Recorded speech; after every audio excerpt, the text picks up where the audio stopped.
صلی اللہ علیہ وسلم۔ اعوذ باللہ من الشیطان الرجیم، بسم اللہ الرحمن الرحیم۔ الحمد للہ الذی لا یبلغ مدحته القائلون ولا يحصي نعماءه العادون ولا يعدي حقه المجتهدون، الذي ليس لصفته حد محدود ولا نعت موجود ولا وقت معدود ولا أجل ممدود، فترى الخلائق بقدرته ونشر الرياح برحمته، الصلاة والسلام على الرسول المسدد المصطفى الأمجد المحمود الأحمد سيدنا ومولانا ومولى الكونين جد الحسن والحسين معاني والقاسم محمد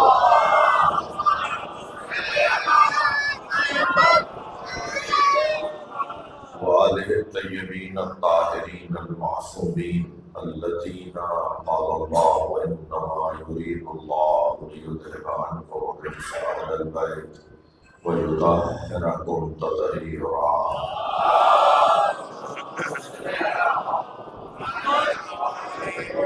ورحمة الله على أصحابه أجمعين من يوم عداوتهم إلى يوم الدين، أما بعد، قال الحكيم في القرآن الكريم بسم الله الرحمن الرحيم: وإذ قال ربك للملائكة إني جاعل في الأرض خليفة قالوا أتجعل فيها من يفسد فيها ويسفك الدماء نحن نسبح بحمدك ونقدس لك قال إني أعلم ما لا تعلمون۔ صلوات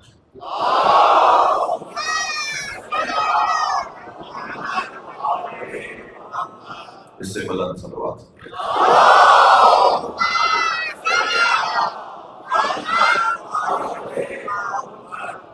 سورہ مبارکہ بقرہ کی آیہ کریمہ، پروردگار عالم اپنے اس کلام میں ارشاد فرما رہا ہے: وَإِذْ قَالَ رَبُّكَ، اے میرے حبیب جب تمہارے رب نے کہا۔ اللہ اپنے نبی کو ایک واقعہ یاد دلا رہا ہے، واقعہ بھی ایسا ہے جو نبی مکرم کی بعثت سے ہزاروں سال پہلے کا واقعہ ہے۔ یاد تو ویسے اسے کروایا جاتا ہے جو موقع پہ حاضر ہو۔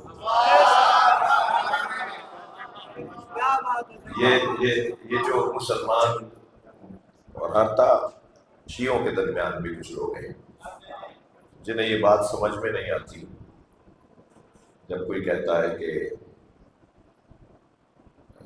نبی مکرم اس وقت بھی تھے جب آدم کی خلقت نہیں ہوئی تھی۔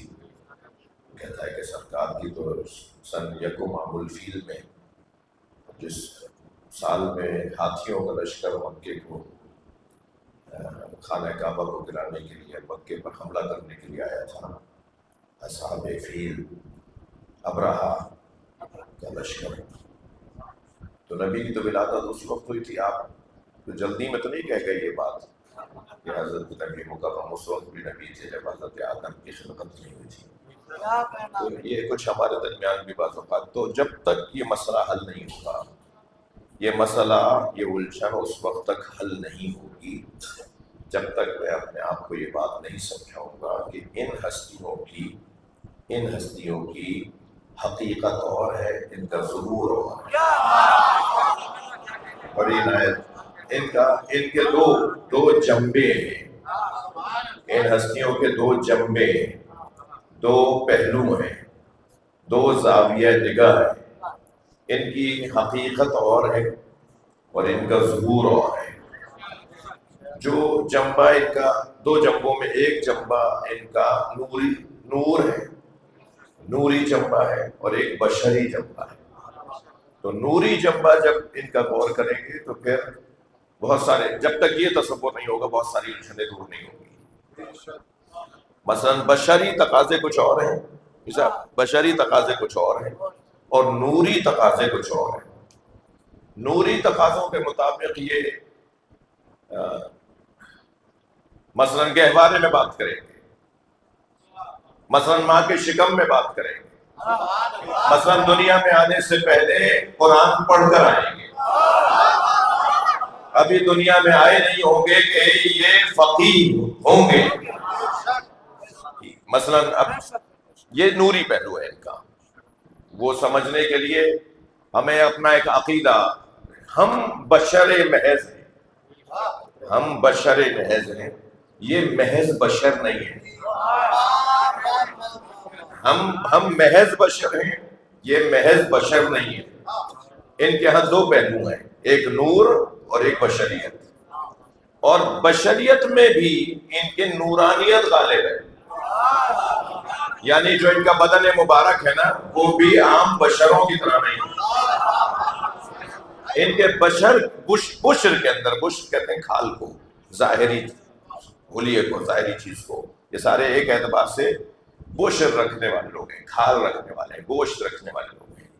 ٹھیک ہے، یہ جو ظاہری طور پہ بشر ہے، یہ جو کھال ہے، یہ جو چمڑا ہے، یہ جو بدن ہے، یہ جو دو آنکھیں ہیں، ماتھا ہے، پیشانی ہے، مثال کے طور پر بھمیں ہیں، پلکیں ہیں، یہ ہونٹ ہے، یہ ناک ہے. یہ ظاہری طور پہ بھی ان کا ہماری طرح نہیں ہے، ہمارا ان کی طرح نہیں ہے. یعنی ان کی بشریت میں بھی نورانیت غالب ہے. مثال دوں، مثلا ان کے سایہ نہیں ہے. جب یہ چلتے ہیں نا تو ان کا سایہ نہیں پڑتا. جب ان کا سایہ نہیں، بشر کا تو سایہ پڑے گا، میرا اور آپ کا تو سایہ پڑ رہا ہے. ابھی میں ہاتھ اٹھا رہا ہوں، سایہ پڑ رہا ہے، آپ کا سایہ مجھے نظر آ رہا ہے. تو جہاں نور غالب ہو جاتا ہے تو جس طرف سے غالب ہوتا ہے اس طرف نور ہوتا ہے، جس طرف نور دوسری طرف اس کے برعکس جگہ پر اس کا سایہ پڑتا ہے. اور نور پڑ رہا ہے، مگر کیونکہ یہ بشر ہیں، بشر محض ہے، اس لیے نور آنے کے باوجود بھی اس سے جو صادر ہو رہا ہے وہ اندھیرا ہو رہا ہے. یعنی اس سے اندھیرا صادر ہو رہا ہے. لیکن جو نور محض ہوگا نا، اس سے اندھیرا صادر ہی نہیں ہوگا. جب اندھیرا صادر نہیں ہوگا تو ان کے ہاں سایہ نہیں ہے. مثلا ہمارے ہاں کٹ لگ جائے تو خون نکلتا ہے، یہ اگر امام حسین کے منہ میں انگوٹھا دے دیں تو دودھ نکلتا ہے. چل بات پڑھنے ذرا محمد والے. اس پہ کبھی تفصیل سے بات کروں گا میں، جو ابھی سوچے میں ہوں بات اسی پر رہوں تو بہتر ہے. یہ اس موضوع پر کہ ہماری 85 الجھنیں دور ہو جائیں گی اگر ہم یہ بات، بہت سارے سوالات، یہ کیسے ممکن ہے، یہ کیسے ہو سکتا ہے، یہ کیا بات کر دی، یہ تو ہمیں سمجھ میں ہی نہیں آ رہا. یہ حلق سے جو باتیں نہیں اترتی وہ اس لیے نہیں اترتی کہ ہم انہیں اپنے ساتھ مقایسہ کرتے ہیں. جب ہم انہیں اپنے ساتھ مقایسہ کریں گے تو ہمارے حلق سے باتیں نہیں اتریں گی. لیکن جب ہمیں یہ پتا ہوگا کہ نہیں، ان کا نوری پہلو غالب ہے اور بشری پہلو ہمارے تقاضے کے مطابق، ہماری ضرورت کے مطابق انہیں بشر کے پیکر میں اللہ نے ڈالا ہے. پھر بھی ان کا بدن نور سے غالب ہے، یعنی نور غالب ہے ان کے بدن کے اوپر، ان کے بدن پہ نور غالب ہے. مثال دے دوں ایک اور. جی اگر انہیں زہر نہ دیا گیا ہوتا، اگر انہیں تلوار نہ ماری گئی ہوتی تو ان کو موت نہیں آنی تھی، انہیں اجل آنی تھی. موت اور اجل میں فرق ہے، توجہ چاہوں گا.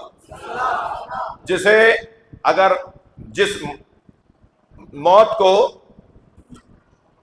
اجل غیر حتمی بھی کہتے ہیں، اور اجل وہ ہے کہ جو جب اللہ طے کرے گا، جب اللہ چاہے گا تو انہیں بلائے گا.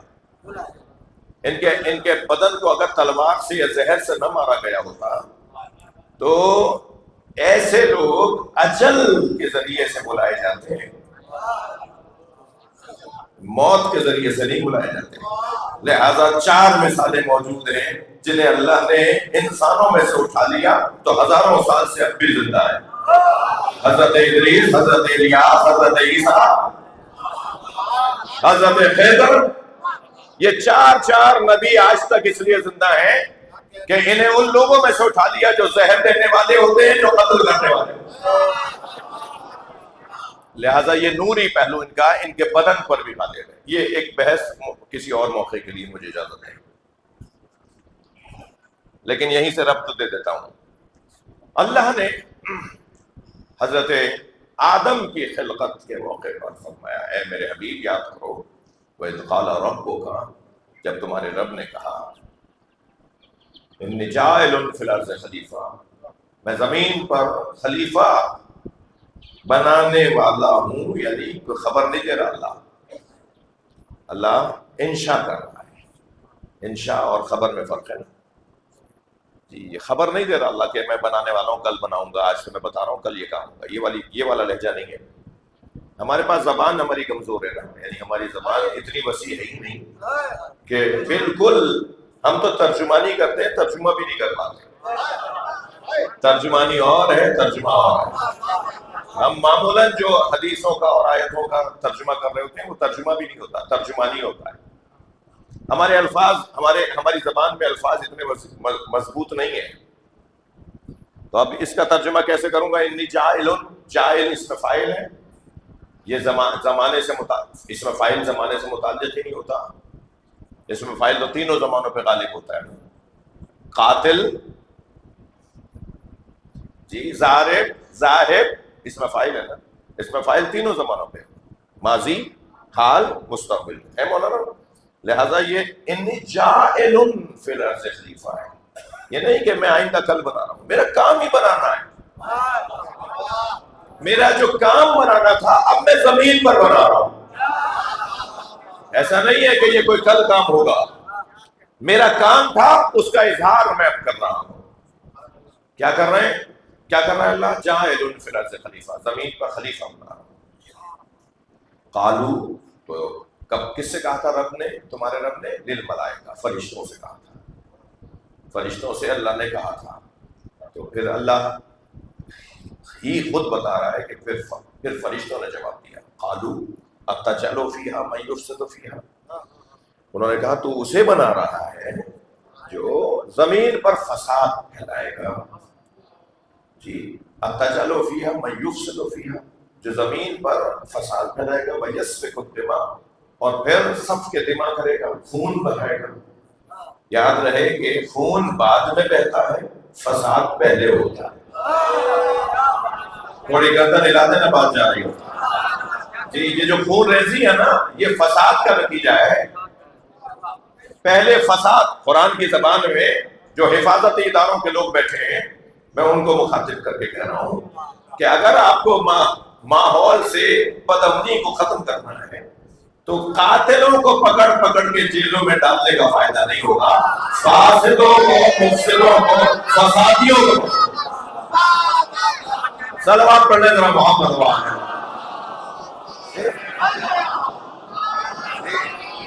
فسادی اگر کنٹرول میں آ جائیں، فسادیوں کو اگر قابو میں لے لیا جائے تو قاتل خود بخود ختم ہو جائے گا. قتل تو فساد کی بنیاد پر ہے نا، فسادیوں کی بنیاد پر قاتل. ویسے ہی قاتل کرائے کے قاتل جنہیں پتہ ہی نہیں کہ مار کس کو رہے، انہیں صرف پتہ اتنا ہے کہ پیسہ ملے گا.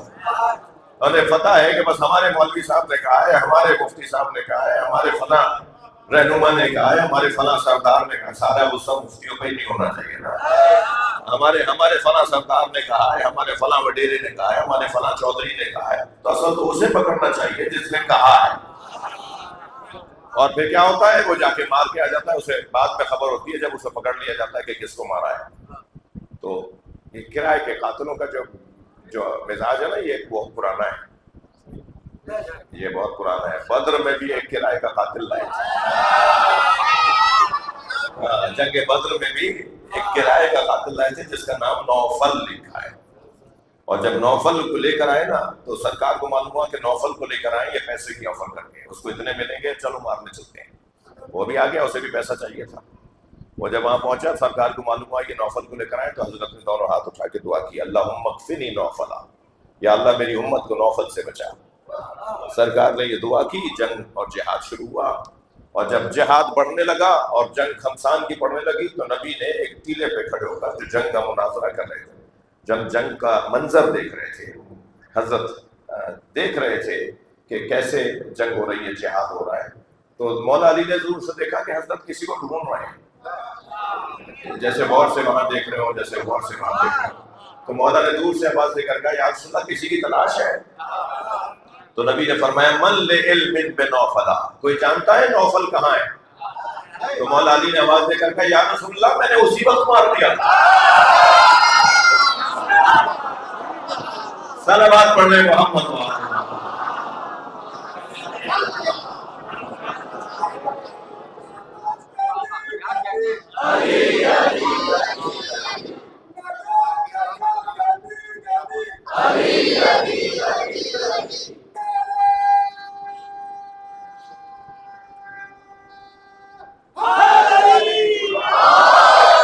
جب اللہ نے فرشتوں سے کہا کہ میں زمین پر خلیفہ بنانے والا ہوں تو انہوں نے کہا من یفسد فیہا ویسفک الدماء، تو اسے بنا رہا ہے کہ جو فساد پھیلائے گا اور خون بہائے گا۔ فساد پھیلانے والا بھی انسان، خون بہانے والا بھی انسان۔ انسان ایک جیسا نظر آتا ہے مگر ایک جیسا ہے نہیں، ایک کا کام کچھ اور ہے دوسرے کا کام کچھ اور ہے۔ تو اللہ نے یہ نہیں کہا کہ یہ فساد نہیں پھیلائے گا، اللہ نے یہ نہیں کہا کہ یہ خون نہیں بہائے گا۔ اللہ نے فرمایا انی اعلم ما لا تعلمون، جو میں جانتا ہوں وہ تم نہیں جانتے۔ تو اللہ نے یہ کہہ کر گویا انہیں اس وقت تو خاموش کر دیا۔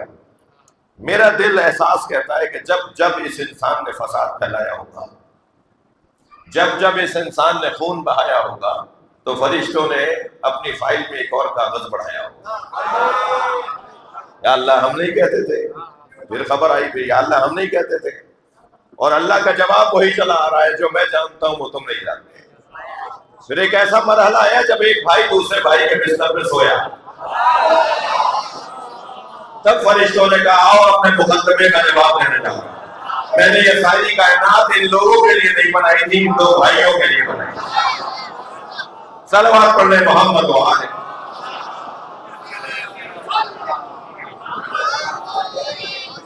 جب مولا علی سرکار دو جہاں کی بستر پہ سوئے تب اللہ نے فرشتوں میں جبریل اور میکائیل جو دونوں سردار فرشتے، انہیں اللہ نے بلا کر کہا میں نے تم دونوں کو بھائی بنایا ہے، انی اخیتکما، میں نے تم دونوں کو بھائی بنایا ہے۔ تم میں سے کون ہے جو یفدی علی الاخری، جو ایک دوسرے پر قربان ہو جائے؟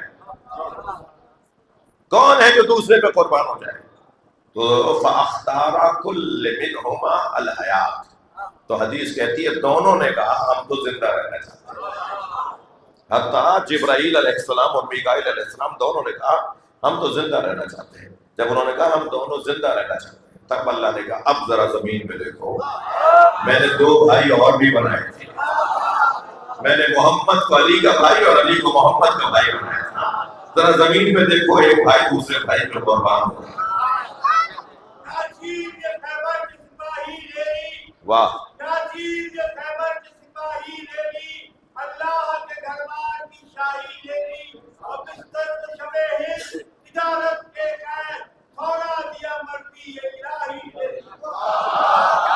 صلوات پڑھ لیں محمد وآلہ۔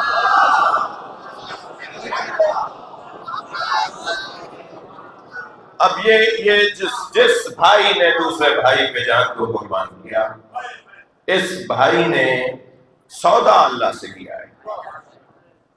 وَمِنَ النَّاسِ سورہ مبارک بقرہ، وَمِنَ النَّاسِ مَن يَشْرِي نَفْسَهُ ابْتِغَاءَ مَرْضَاتِ اللَّهِ وَاللَّهُ رَءُوفٌ بِالْعِبَادِ، لوگوں میں سے کچھ ہیں جو اپنے آپ کو بیچتے ہیں اللہ کی مرضیوں کے بدلے۔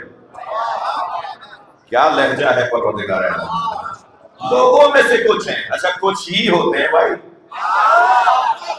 ہاں یہ توقع رکھنا چھوڑ دو کہ سب ہی ہوں گے، لاکھوں میں چند ہوتے ہیں، کروڑوں میں چند ہوتے ہیں، یہ چند کی وجہ سے تو کروڑوں کھا رہے ہیں، ساری کائنات کھا رہی ہے 14 کے سبتے میں۔ صلوات پڑھ دے محمد وآلہ محمد۔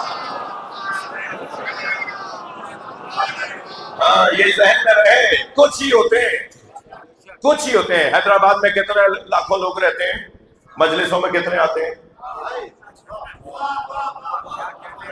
ممکن ہے کوئی کہے مولانا آپ کی مجلسوں میں یا بڑے جو کچھ شہرت کی بات ہے، ورنہ تو کوئی بات نہیں ہے، مجھے کچھ آتا ہی نہیں ہے، مجھے مجلس بھی نہیں پڑھ رہا تھی۔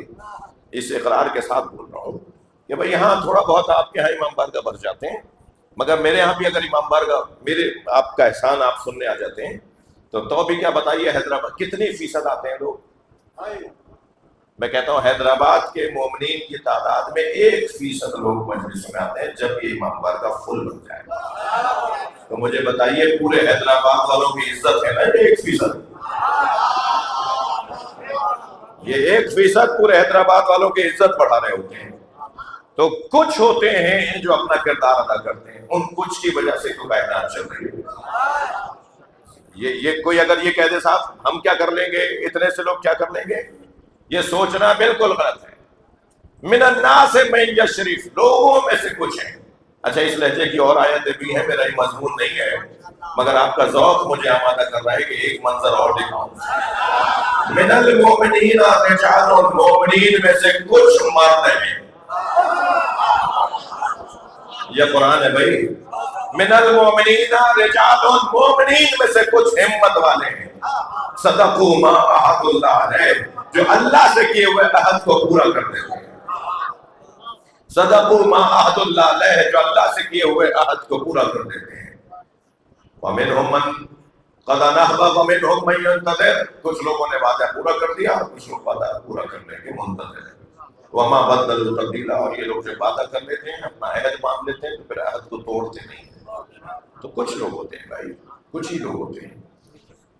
نجف اشرم میں 5000 طالب علم پڑھ رہے تھے، جن کے اوپر خرچہ 5000 روپے 5000 پر خرچہ ہو رہا تھا. آیت اللہ خوئی سے کسی نے جا کے کہا پڑھنے والے تو 500 ہیں، خرچہ 5000 پر ہو رہا ہے. تو آپ صرف انہی کو ڈھونڈ کے رکھ لیجئے جو صرف پڑھنے والے ہیں، باقی 4500 بہرحال تبرکن رہ رہے ہیں. تو ان کو اگر وہ جاننا چاہیں تو انہوں نے فرمایا یہ 5000 کی وجہ سے تو 500 پڑھ رہے ہیں. ایک ماحول بنتا ہے نا، ایک ماحول بنتا ہے. لہذا یہ منطق بہت اچھی نہیں ہے کہ کتنے لوگ ہیں، کتنی تعداد ہے. میں تو کہتا ہوں کہ مسلمانوں کو ہمارا احسان مند ہونا چاہیے. کہتے ہیں نا کہ شیعہ ہیں کتنے، تو میں ان سے مخاطب ہوں کہ ہم جتنے بھی ہیں تمہاری عزت کا سبب ہے. مجھے اس سے غرض ہی نہیں ہے ہم کتنے ہیں، اتنا ضرور ہے کہ ہماری وجہ سے تمہاری بھی عزت بچی ہوئی ہے. اگر یہ عزادار نہ ہونا تو سارے مسلمان یزیدی نظر آئے.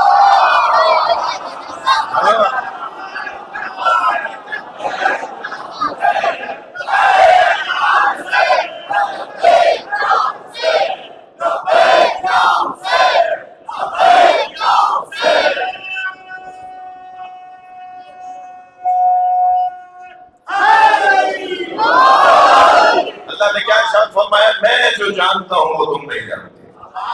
تو اللہ جو جانتا تھا وہ یہ جانتا تھا کہ میں نے جن چند لوگوں کی وجہ سے کائنات بنائی ہے ان کے صدقے میں سب کھاتے رہیں گے. میں تو انہیں دیکھ دیکھ کر اپنی کبریائی کے اوپر غرور کرتا رہا. اللہ متکبر ہے ہی اس لیے کہ اسے محمد اور علی جیسے سجدہ کرنا. اللہ تکبر کرتا ہی اس بنیاد پر ہے کہ اس کے آگے حسین جھکتا نظر آتا ہے. جن کی وجہ سے پروردگار عالم نے کائنات بنائی وہ اللہ سے سچے ہیں، وہ اللہ سے سچے ہیں جن کی وجہ سے اللہ نے کائنات بنائی. لہذا جو میں جانتا ہوں وہ تم نہیں جانتے، یہ اعلان پروردگار عالم نے کر دیا. اور کیا جانتا تھا اللہ؟ جانتا یہ تھا کہ جن کو میں نے اپنا محبوب اور اپنا معشوق قرار دیا ہے وہ مجھ سے سچے ہیں اور وہ مجھ سے سچوں میں اضافے کا سبب ہے. لہذا مولا علی سو گئے نبی کے بستر پر. مثال دے رہا ہوں، ہوا کیا تھا یہ شب ہجرت. مقدمہ میرا زیادہ لمبا نہ ہو جائے. شب ہجرت یہ ہوا تھا کہ مولا علی نے اللہ سے سودا کیا. ہاں اللہ سے سودا کیا. اور کیا ہے علی کا وجود کہ جس کا خریدار اللہ ہے. ہر ایک سے ہر چیز خریدنا جائز نہیں ہے. ہاں بچوں سے خرید و فروخت مکروہ ہے. یہ چھوٹا سا بچہ بہت محترم ہے، بہت سے بڑوں سے زیادہ محترم ہے، مگر اس چھوٹے بچے کے ہاتھ میں اگر 1000 روپے کا نوٹ ہو، یہ پرچون کی دکان پہ جا کے کہے کہ اتنی چینی دے دو، وہ 100 روپے کی چینی دے کے 900 روپے سے لوٹا دیں اور یہ 100 روپے رستے میں گرا کے 800 روپے اماں کو جا کے دے. اور اماں کہیں بیٹا 100 روپے کی آنی تھی، تم تو 200 کی لائے کہ نہیں، انہوں نے تو اتنے ہی دیے تھے. اور یہ اماں جب پہنچے ابا جب پہنچے دکان پہ کہ تم نے ہمارے بچے سے زیادہ پیسے لے لیے، تو وہ کہے گا نہیں میں نے تو 100 روپے لیے، کہ نہیں تم نے تو 800 دیے، کہ نہیں میں نے تو 900 دیے ہیں۔ بتائیے بات کس کی مانی جائے گی؟ بچے کی بات مانی جائے گی۔ سب کہیں گے بچے کے پیسے کھا گئے۔ اس لیے اسلام نے کہا مکروہ ہے غیر ممیز بچے سے خرید و فروخت، غیر ممیز بچے سے خرید و فروخت اسلام نے مکروہ کر دیا۔ اگر بچہ دکان پہ نوٹ لے کر آئے، اس کو بیٹا بڑے کو لے کر آؤ جی، یہ 100 روپے کا فائدہ کیا ہونا تھا، 200 روپے بھرنے پڑ گئے، نقصان ہو گیا نا اس بچے سے خرید و فروخت۔ ایسے ہی عزیزان گرامی جو سفیہ ہو، جس کی عقل کام نہ کر رہی ہو، اب یہ بچہ پاگل تو نہیں تھا مگر بچہ تھا، اور ایک مرتبہ ایسے ہی اگر کوئی پاگل کے پیسے کھا گئے، کتنا ہی وہ کہتا رہا بھائی میں نے پورے پیسے دیے تھے، سب کہیں گے پاگل کے پیسے کھا گئے۔ اس کا مطلب یہ ہوا ہر ایک سے خرید و فروخت جائز نہیں ہے جی۔ اچھا پھر اور ذرا بڑے اور اونچی مثالوں میں آ جائیے، یہ جو کاروبار کرنے والے بڑے لوگ ہیں، فلاں کمپنی کے ساتھ ایگریمنٹ کرنا چاہتی ہے، وہ کہتے ہیں اس لیول کی نہیں ہے جو ہم اس سے بات کریں، اس کمپنی کا معیار ہی نہیں ہے کہ ہم اس کے ساتھ ایگریمنٹ، یہ پہلے ہی 4 مرتبہ ڈیفالٹ ہو چکا ہے اور جو اپنے معاہدے توڑ چکا ہے اور جرمانے بھر چکا ہے، یہ اس قابل نہیں ہے کہ اس کے ساتھ ہماری کمپنی کو معاہدہ کرے۔ تو ہر ایک سے ہر ایک خریداری نہیں کرتا۔ یہ علی کون ہے جس سے اللہ خرید رہا ہے؟ اللہ مولا علی سے خرید رہا ہے، اور کیا خرید رہا ہے؟ علی کی جان خرید رہا ہے۔ اللہ اکبر۔ اللہ تو خود حی ہے، اللہ خود حی ہے، وہ حیات کو پسند کرتا ہے، وہ فنا کو پسند نہیں کرتا۔ اللہ نے جو مولا علی سے خریدی ہے جان، وہ علی سے خرید کر علی کو ایسی حیات دے دی کہ آج دنیا میں کون زندہ ہے شک ہوگا، علی زندہ ہے یقین ہوگا۔ علی جیسی حیات کس لیے بتائیے؟ اس لیے کہ اس کا خریدار اللہ ہے۔ صلوات پڑھ لے محمد۔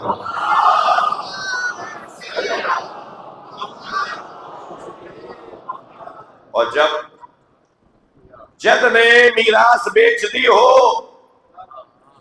میں لفظوں کو اور روشن کرتا ہوں، جب جد نے مال ملکیت زمین جائیداد بیچ دی ہو اور اس کے بدلے میں میراث کے بدلے میں اس نے اللہ کی مرضیاں لے لی ہو، تب اولاد میں جائیداد منتقل نہیں ہوگی، مرضیاں منتقل ہوگی۔ لہذا مولا علی نے جب اپنا وجود بیچ دیا، تب علی کے بچوں کے پاس اللہ کی مرضیاں آئیں گی۔ لہذا امام حسن بھی اللہ کی مرضیوں کے حامل ہیں، امام حسین بھی اللہ کی مرضیوں کے حامل ہیں۔ جو مرضات پروردگار کا مالک اور حامل ہو، پھر اس کا زندگی کا جلوہ ہی کچھ اور ہوگا۔ 3 سال کا سن ہے، ایک عربی نے آ کر آواز لگائی، اے عبداللہ کے بیٹے، تم نے اعلان نبوت کیا ہے، تمہاری نبوت پہ دلیل کیا ہے؟ سرکار کی گود میں 3 سالہ سن کے امام حسن تشریف فرمائے۔ صلوات۔ آنے والے نے آواز لگا کر کہا کہ آپ کی نبوت پہ دلیل کیا ہے؟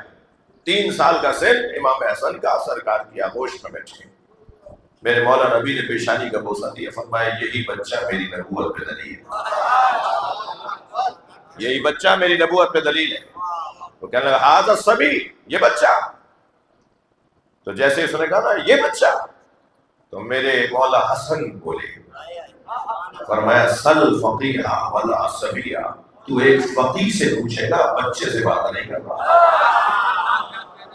یہ کہہ کر میرے مولا نے فرمایا سن، انت جہول وعندی بحر العلم، تو جہالت کا مرقع ہے اور میرے پاس علم کا سمندر ہے۔ عندی بحر العلم، میرے پاس کتنی عمر ہے؟ 3 سال کی عمر۔ کون؟ امام حسن مجتبیٰ فرماتے ہیں میرے پاس علم کا سمندر ہے، فرماتے ہیں میرے پاس علم کا سمندر ہے، الذی لا تقسمہ التوالی، جو ڈولوں سے خالی نہیں ہوگا۔ ڈول تو سمندر علم حسن سے اگر ڈول بھر بھر کے سوال اور علم لیتا رہے گا تو تیرے ڈول نکالنا ختم ہو جائیں گے، مگر میرا علم ختم نہیں ہوگا۔ جب امام حسن نے، اسی طرح اور بہت سارے آپ کے علم کے واقعات ہیں، تو کچھ اصحاب نے جب تسلسل کے ساتھ امام حسن کو دیکھا کہ آپ کا علم اس درجے پر ہے، تو کچھ لوگوں نے سوال کیا یا رسول اللہ، ایک صلوات پڑھیں تو میں اصلی عبارت سنوں۔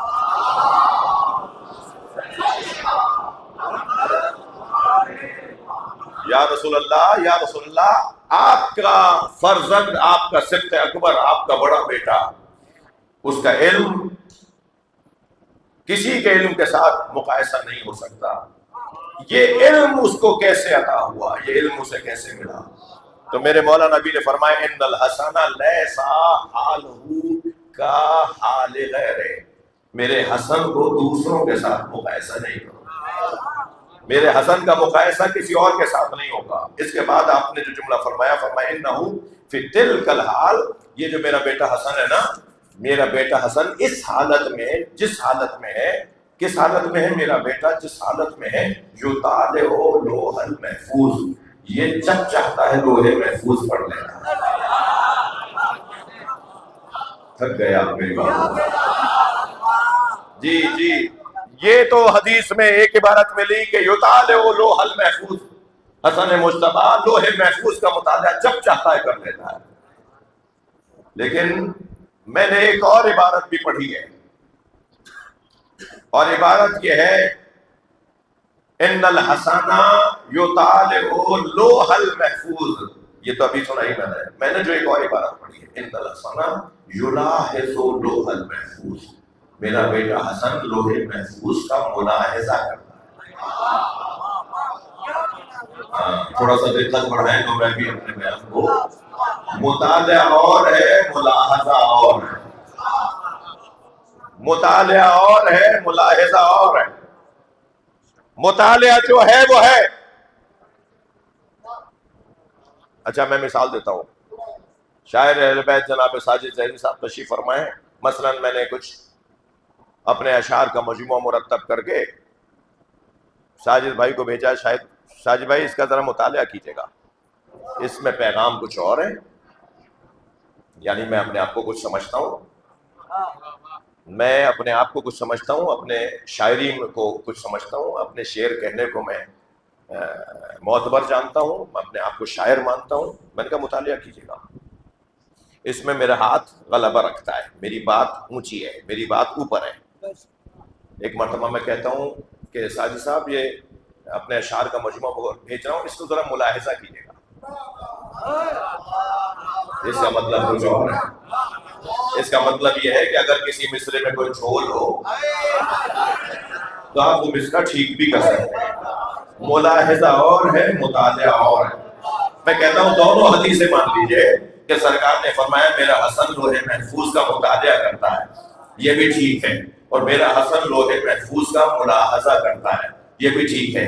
اس دوسری بات کو ٹھیک کیسے کریں گے؟ پہلی والی بات تو لوح محفوظ کے ساتھ جڑتی نظر آ رہی ہے، سمجھ میں آ رہی ہے، دوسری بات کو کیسے سمجھیں گے؟ دوسری بات کیسے سمجھیں گے؟ میرا حسن جب لوح محفوظ کو دیکھتا ہے نا تو تقدیروں کی اصلاح کر دیتا ہے۔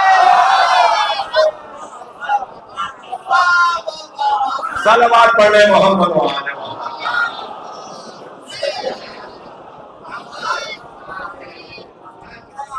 بھائی کسی کی عمر 70 سال کی تھی، امام نے دیکھ کر کہا ہم نے 10 سال بڑھا دی۔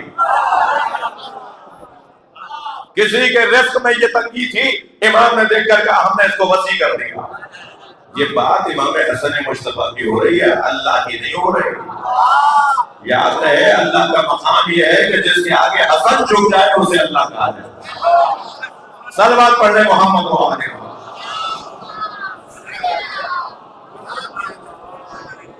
جی لاحق کی تبدیل لکھتی کاتب تبدیل ہے، لاحق کی تبدیل لکھتی کاتب تبدیل ہے، اس میں بھی ترمیم کرتی حضرت شمیم۔ واہ جی، یہی بات سامنے اگر ایسے ہوں تو پڑھنے میں اور مزہ آتا ہے۔ اللہ ہمارے بہترین سامعین کو اپنی حفظ و امان میں رکھے، صحت و سلامتی عطا فرمائے۔ البتہ اس کا مطلب یہ نہیں ہے کہ جعفری صاحب اکیلے ہی ایسے سامنے ہیں، ابھی تو میں بہت سارے لوگوں کو دیکھ رہا ہوں اس مزاج کو۔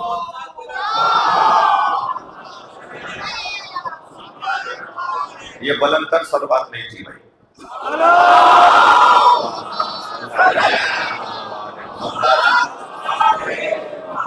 میرے مولا گزر رہے ہیں ایک رستے سے، اپنا سفر آگے بڑھا رہے ہیں کہ اچانک میرے مولا نے اپنے خادمین کو آواز دی کہ سواریاں روکو، مجھے یہاں قیام کرنا ہے. حضرت ایک درخت کے نیچے حضرت کے لیے گلم بچھائی گئی، حضرت کا مسند بچھائی گئی، حضرت وہاں تشریف فرما ہے کہ اچانک حضرت کی نگاہ گئی کہ ایک حبشی غلام ہے جو ہل چلا رہا ہے، پسینوں پسینے ہو چکا ہے. ایسے محنتی لوگوں سے امام ائمہ اہل بیت پیار کرتے ہیں کہ ایک مرتبہ حضرت اپنے اس دورانیے کو گزار رہے ہیں کہ دیکھا کہ اس نے اپنی محنت کو، اپنی مشقت کو مکمل کیا، اس وقت کا کام پورا کیا، اور قریب میں ہی جو امام کے قیام کی جگہ سے کچھ قریب میں درخت تھا اس کے نیچے آ کے بیٹھا اور اپنے سامان میں سے ایک رومال نکالا جو بندھا ہوا تھا، اس میں روٹیاں بندھی ہوئی تھیں. اس نے گرہ کھول کر اس کو کھانا شروع کیا. ابھی اس نے پہلا لقمہ لیا تھا کہ کتا دوڑتا ہوا آیا اور اپنے دونوں زانوں ٹیک کر اس کے قریب آ کے بیٹھ گیا.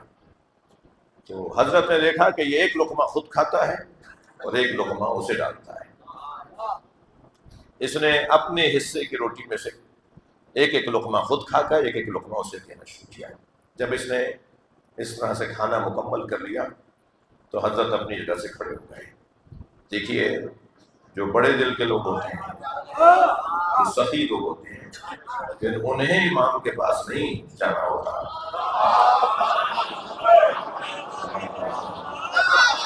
پھر امام چل کے ان کے پاس، ہاں کیا حسین واقعہ ہے. امام چل کے اس کے قریب گئے. حضرت نے فرمایا کہ تو اپنی روٹی میں سے ایک لقمہ اس کتے کو دیتا رہا، تو آخر تو نے ایسا کیوں کیا؟ کہنے لگا اے مسافر، مجھے حیا آ رہی تھی کہ میں ایک بھوکے کو بھوکا دیکھوں اور خود کھانا کھا لوں. تو حضرت نے فرمایا، بے ساختہ میرے مولا حسن نے فرمایا، حضرت نے فرمایا یہ مزاج سرداروں کا مزاج ہے. امام حسن نے ایک فیصلہ کر دیا ہے، جو دوسروں کو اپنا مال کھلائے وہ سردار ہے، جو دوسروں کا مال کھا جائے وہ سردار ہے.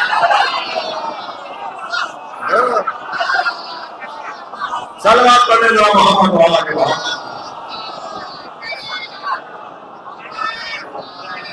ہمارے یہاں کے سردار تو دوسرے کا مال کھا جاتے ہیں، ہمارے یہاں کے سردار تو دوسرے کا مال کھا جاتے ہیں. ائمہ کی زبان میں سردار وہ ہے جو اپنا مال دوسروں کو کھلا دے. حضرت نے فرمایا یہ مزاج سرداروں کا مزاج ہے.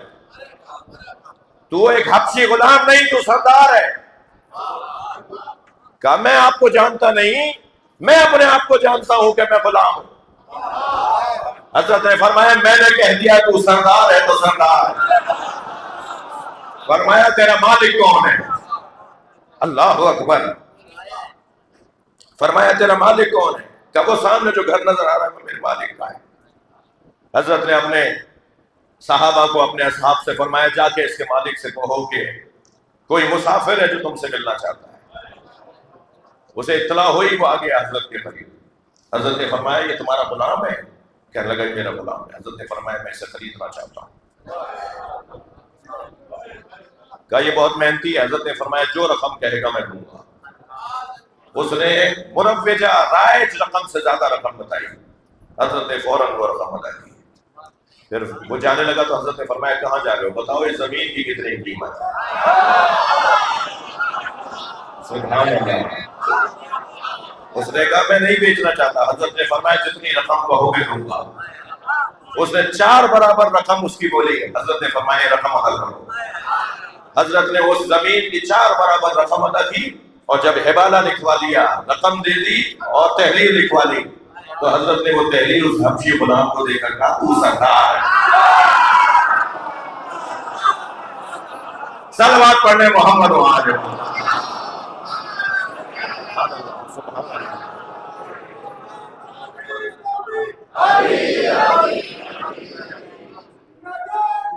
نعرے کی ٹریننگ کروائیے ان کی.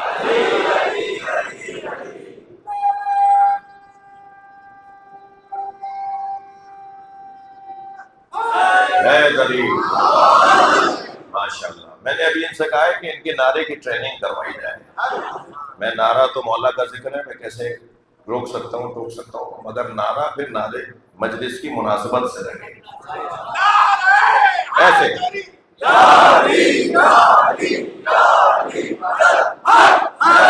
ذرا ایسے ہی زور لگا کے لگاؤ.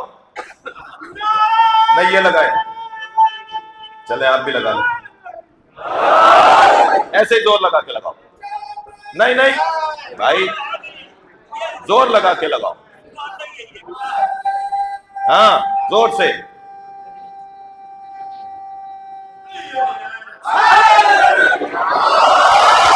ایسے لگاتے تم تو سلا دیتے ہو.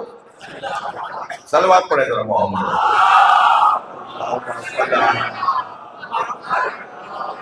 اور بلند صلوات نبی رہا.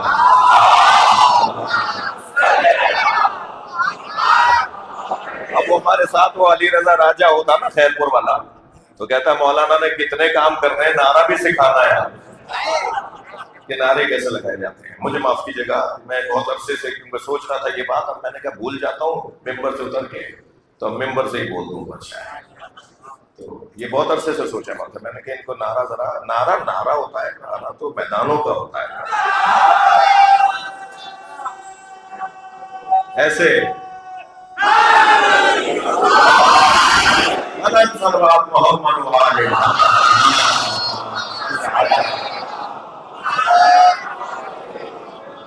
آپ کہیں اور آ گئے.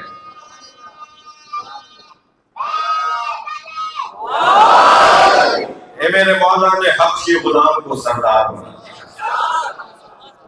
یعنی میں جملہ ان بچوں جوانوں کو کہوں، خبردار، سخاوت کا تعلق پیسے سے نہیں ہے. مولانا میرے پاس پیسہ ہوگا تو دوں گا نا، یہ کہاں سے لے آئے جملہ؟ سخاوت کا تعلق پیسے سے نہیں ہے. تمہارے دینے کا جذبہ ہوگا. پیسہ ہوگا تو دو گے، دینے والے ہوگے تو پیسہ ہوگا. دینے کا جذبہ بناؤ. اور دینا بھی ضروری نہیں ہے کہ کسی اپنے کو جاننے والے کو دو. ہم اس کریم امام کے دروازے پر بیٹھے ہیں جو جانوروں کو کھلانے والوں کو سردار بنا. وہ انسانوں کو کھلانے والوں کا مقام ان کے نزدیک کیا ہوگا؟ جیسے ہی 4 مہمان آتے دیکھے دل ڈوبنا شروع ہو گیا. ارے بھائی کیا ہو گیا؟ کہاں سے کھلائیں گے؟ اتنے سارے لوگ آ گئے. تمہیں کون کھلا رہا ہے؟ جو تمہیں کھلا رہا ہے اسی نے مہمان بھیجا ہے. عزیزان گرامی، میں نے وہ مقالہ بھی لکھا ہے اور 10,000 دفعہ کہہ چکا ہوں، 10,000 تو نہیں 10 دفعہ کہہ چکا ہوں کہ مجھے سندھی قوم سے کچھ زیادہ پیار. اس کی وجہ یہ ہے کہ ان کے اندر کچھ ایسی خوبیاں ہیں جو اور قوموں میں نہیں ہیں. اور قوموں میں اور خوبیاں ہیں، مگر ان میں جو خوبیاں ہیں وہ اور قوموں میں نہیں ہیں. ان خوبیوں میں ایک خوبی سخاوت ہے.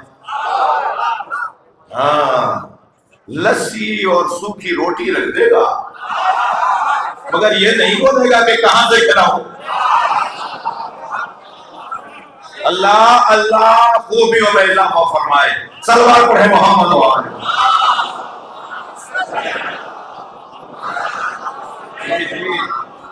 جی 18 خوبیاں ہیں جو میں نے آپ کی جوڑی ہے، یعنی کوئی اپنی جوڑی ہے. 2-4 خامیاں ہیں جو اکیلے میں بتاؤں گا. زیادہ تر خوبیاں ہیں الحمدللہ. ان میں ایک خوبی سخاوت ہے. دروازے پر کوئی آ جائے بات ہی ختم ہو جاتی ہے، دشمنیاں ہی ختم ہو جاتی ہیں. یہ ہمارے گھر چل کر آ گیا ہے، اس سے زیادہ تو کوئی بات ہی نہیں ہونی نا.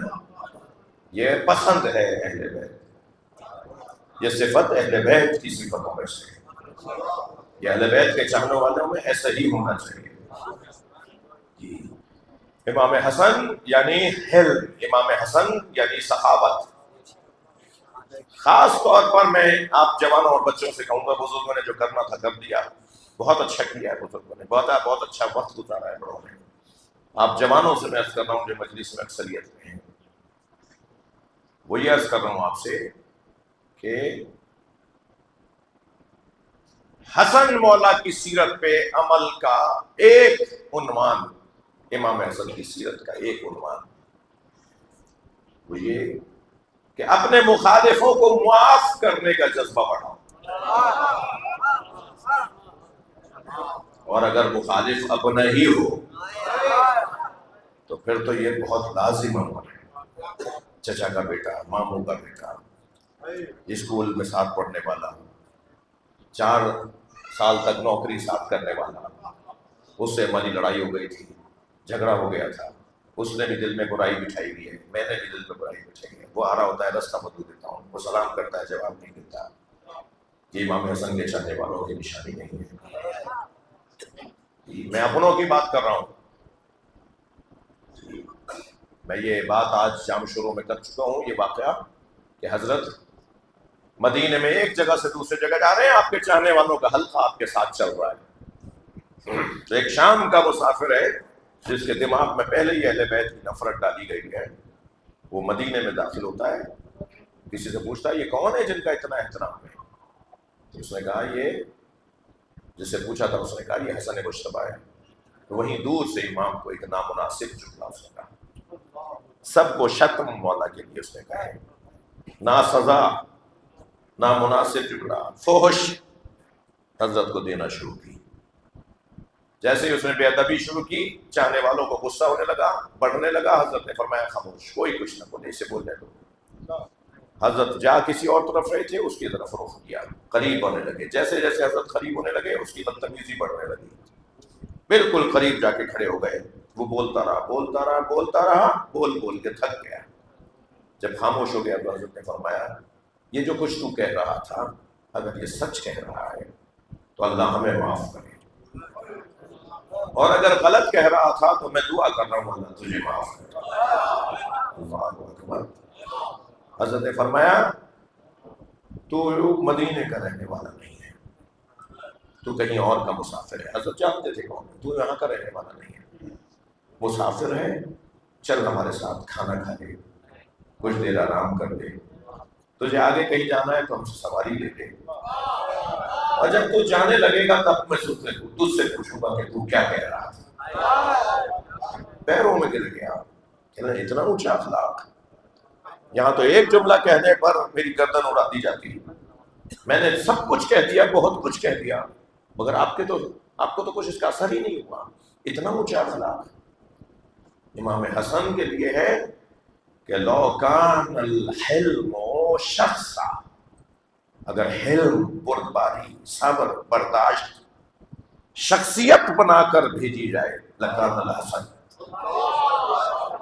تو وہ امام حسن ہو گئے۔ حلم اور بردباری کو اگر شخصیت بنا دیا جائے تو وہ شخصیت امام حسن کی ہو۔ اس درجے کا کمال تحمل، کتنا گہرا وجود ہے اس امام ہمام کا کہ جن کی شہادت کی مجلس اعظم میں اور آپ بیٹھے ہیں، یہ سالانہ مجلس ہے،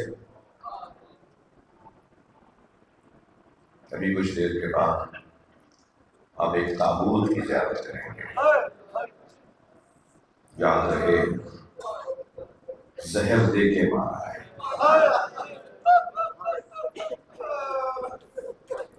سنی شیعہ نے لکھا ہے میرے مولا کو 3 مرتبہ زہر دیا گیا، 2 مرتبہ جب اللہ نے نہیں چاہا، امام نے نہیں چاہا تو زہر نے اثر نہیں کیا، لیکن جب اللہ نے اور اللہ کی مشیت کے مطابق امام نے چاہا تو زہر کا اثر ہو گیا۔ مگر اب کی دفعہ جو زہر تھا نا، وہ اگر سمندر میں ڈالا جائے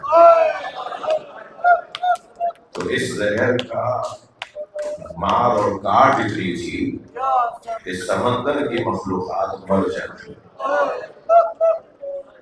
جب امام حسن کو زہر دیا گیا تو اس وقت امام روزے سے تھے، افطار میں زہر دیا ہے، امام کو افطار زہر سے کروایا ہے۔ جب امام نے وہ شربت کا ایک گھونٹ لیا تو کاسا واپس رکھتے ہوئے فرمایا تیری مراد اس سے پوری ہو جائے۔ اجرکم اللہ، اجرکم اللہ۔ اللہ آپ کو کسی طرح نہ بنائے سوائے ہمیں اہل بیت کے بندوں کے بنانے والوں میں حضرت ارو کیا ہوا ہے اس گھرانے کے ساتھ، کیسے بیان ہو؟ سلام ہو پنجتن کے ان 5 جنازوں پر جن کو اٹھانے والا کوئی نہیں تھا۔ ہاں، نبی کے جنازے میں 11 لوگ ہیں۔ میں کہتا ہوں اس پہ ہی گھنٹوں ہو جائے تو کم ہے کہ سرکار دو جہاں کا جنازہ ہے اور اٹھانے والا کوئی نہیں ہے۔ جب مولا علی نے اس کو کفن دے کے جنازے کو قبر کے حوالے کر دیا تو پھر کچھ لوگوں نے آ کے کہا کہ تم نے ہمارا انتظار کیوں نہیں کیا؟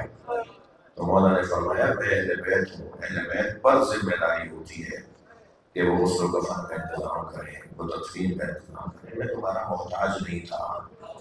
بہت ناراضگی رہی، کئی دن تک ناراضگی رہی۔ اس گھر میں دوسرا جنازہ جناب زہرا کا 75 یا 95 دن بعد نبی کی رحمت کے، سرکار دو جہاں کی رحمت کے 75 یا 95 دن کے بعد جناب زہرا کا جنازہ، اس جنازے میں 6 لوگ تھے۔ سیدۃ النساء عالمین بی بی کے جنازے میں صرف 6 لوگ ہیں۔ رات کی تاریکی میں جنازہ اٹھایا اور مولا نے 40 جگہ قبریں بنائی تاکہ پتہ ہی نہ چلے کہ کون سی قبر سچی قبر ہے، حقیقی قبر ہے۔ قبر کو چھپایا مولا علی نے۔ یہ ہے جناب زہرا کے جنازے کا حال۔ پنجتن کا دوسرا جنازہ، اس گھر میں تیسرا جنازہ ہوا مولا علی کا جنازہ۔ اہل سنت کے مطابق 2 لوگوں نے جنازہ اٹھایا۔ آگے سے جنازہ خود اٹھ رہا تھا، پیچھے سے حسین اٹھ رہا تھا۔ جب یہ روایت سنائی جاتی ہے نا تو اس سنانے والے سے فوراً پلٹ کے پوچھو کہ مولا کائنات کے جنازے میں لوگ کیوں نہیں تھے؟ کہ مولا کائنات نہیں چاہتے تھے کوئی جنازے میں شریک ہو۔ کیوں نہیں چاہتے تھے؟ مولا کائنات اور ان کے بچے تو کہتے ہیں کہ جنازے میں لوگوں کو بلاؤ، اعلان کرو، زیادہ سے زیادہ لوگ جنازے میں آئے، مومنین کا انتظار کرو۔ مگر یہ کون سا جنازہ، یہ کون سی مظلومیت، کیسی مظلومیت ہے کہ خود علی کہہ رہے ہیں کہ میرے جنازے میں کوئی نہ آئے؟ کوئی وجہ تو ہوگی نا، سوالیہ نشان تو ہے نا۔ امام مولا علی کے جنازے میں 2 لوگ ہیں، حسنین جنازہ اٹھا رہے ہیں۔ امت کو پھر اعتراض ہوا کہ اہل بیت نے ہمیں اپنے گھر کے جنازے میں نہیں بلایا۔ پہلا جنازہ تھا امام حسن کا، بار بار کہہ رہے تھے نا، ہمیں جنازے میں نہیں بلاتے۔ پہلا جنازہ تھا امام حسن کا جو امت کے کاندھوں پہ دیا گیا۔ امت نے اتنے